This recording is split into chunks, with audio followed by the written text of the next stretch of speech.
The last question I have for you guys is very specific. User Fosmal27 says, Hello, Fosmal. you have mentioned in several of your videos that laughing makes people feel good. However, I'm not one of those people that can laugh on cue. Something actually has to be funny for me to laugh. How can I make up for this? Because I don't want to fake laugh either. Well, yeah, don't fake laugh. So there's. Well, do you have an initial thing? Yeah, you fire away. I actually used to have this problem. I don't know the answer. We met a guy. He was a bit weird at one of the events that we went to that did laughing classes. Laughing yoga. Laughing yoga. And they start and they just, I'm not going to do it because it will make you laugh for real. I think there's a degree to which laughing is a muscle. And part of the reason that it's harder for you for something actually has to be funny is because I think, let me even take a step back. There's a bit of pride that goes into having a difficult to crack sense of humor. And I can certainly relate to it. And it makes you feel more cultured and sophisticated when you don't laugh at dumb jokes. It's elite. It's elite. And it makes you feel significant and special when you don't laugh at things that everybody else laughs. And it actually gets in the way of enjoyment and happiness of your own life. We had two guys in our high school. I won't name them, but they were this to an insane degree. Yeah. They took joy in nothing except for shitting on things that other people took joy in. Yeah. And it made them feel better than everyone. And I'm not saying that's you. I'm just no. But that is something to search internally and ask yourself, do I take a bit of pleasure in this? Yeah. And does not laughing make me feel smart at all? Because that's getting in the way of you enjoying your life.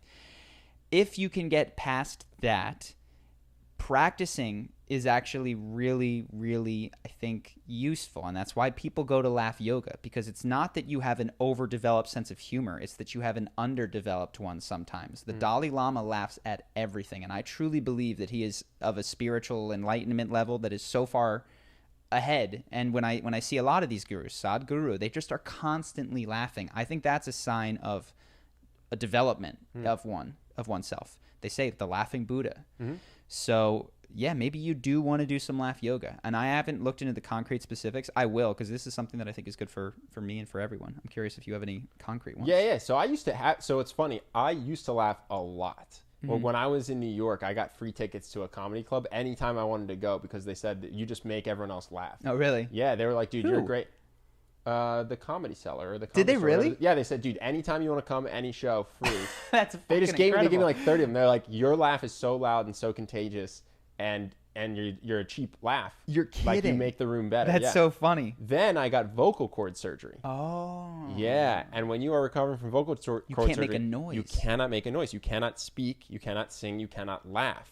And so for the health of my body, I got really good at watching something funny and going, and being dead quiet. And then my vocal cords healed, but my habits stayed what they had become. That's interesting. And so, so it was not because I was trying to be haughty. It's not because I was elite. It's because I had learned to swallow my laughter. So it could be maybe that this guy's family just is abusive, or not abusive, but maybe that's not what they do. scold you if you laugh. It's disruptive, whatever it is. So what I did was I decided that sucked. That I wanted to get back to my old self. And I became that guy that Seinfeld makes fun of, where people would tell jokes and I go, oh, that's really funny. And I wouldn't laugh.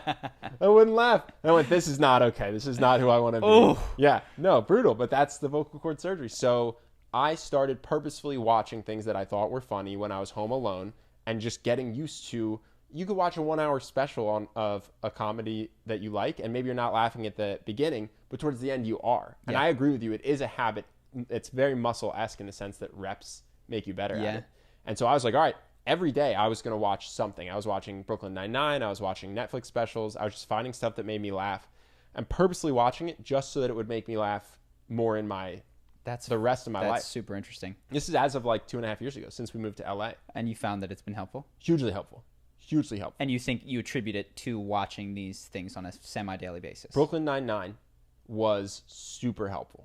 It just made me want to be like Jake Peralta, and he's a funny guy, so I was making more jokes. It also made me laugh. It hits my sense of humor, but the thing is, find what's good for your sense of humor is basically the number one thing you can do. Oddly and enough, just laugh at it a lot. This is probably one of the most beneficial things you could do for yourself, not only from a personal happiness perspective, but when you make the people around you feel funny, Sure. That's so good for your charisma. Everybody likes to be around that person. It's very different when someone forces a laugh to try to be liked. Sure. But when you've developed this ability to just take joy in things and find things funny, yeah, people have no problem with that at all. Yeah. So this is, oddly enough, watching funny stuff for a half hour every day could be more important than a lot of the other things that you think that you ought to be doing. So no, it's huge. And then the other thing that was really helpful for me, which I'd never recommend someone in the United States do because it's illegal, is ayahuasca.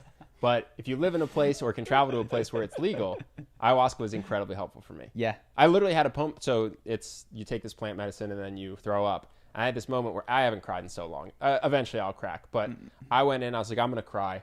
I'm finally going to do it. And I went in, and I was like, unrepress your emotions, unrepress your emotions. That was my mantra. And I felt this throw up come that I thought was going to be physical vomit. Yeah. And as it came out, I felt really sick. And then all of a sudden I just burst out into hysterical laughing, like huge, loud laughing. And so that was the repressed emotion because of the vocal cord surgery. So that was incredibly helpful too. But even without that, watching Brooklyn Nine-Nine every day was really helpful. So those are the two things.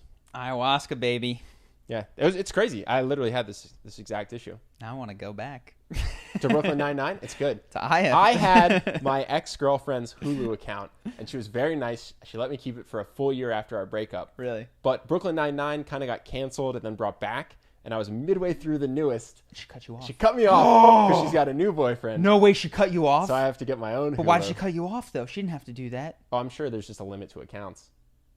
Is that some vindictive hate right there? Could be. I don't know. Wow. I was like, hey, I appreciate you letting me keep it for a year You post-breakup. got to spend $8 a month now? Yeah. That's not right. You could say she saved me $96 That's pretty good. for a year. That's pretty good. Yeah. So you I can't appreciate complain. it. I kind of thought I'd get cut off day one. Yeah. That would be some vindictive. You're off my Netflix. No, I'm sure there's a device limit. And she was just like, oh, wait, what is this? Who's this guy? Ken? What? It even still had, like, my name. Yeah. I was like, thank you, Emily. Thank you. Yeah.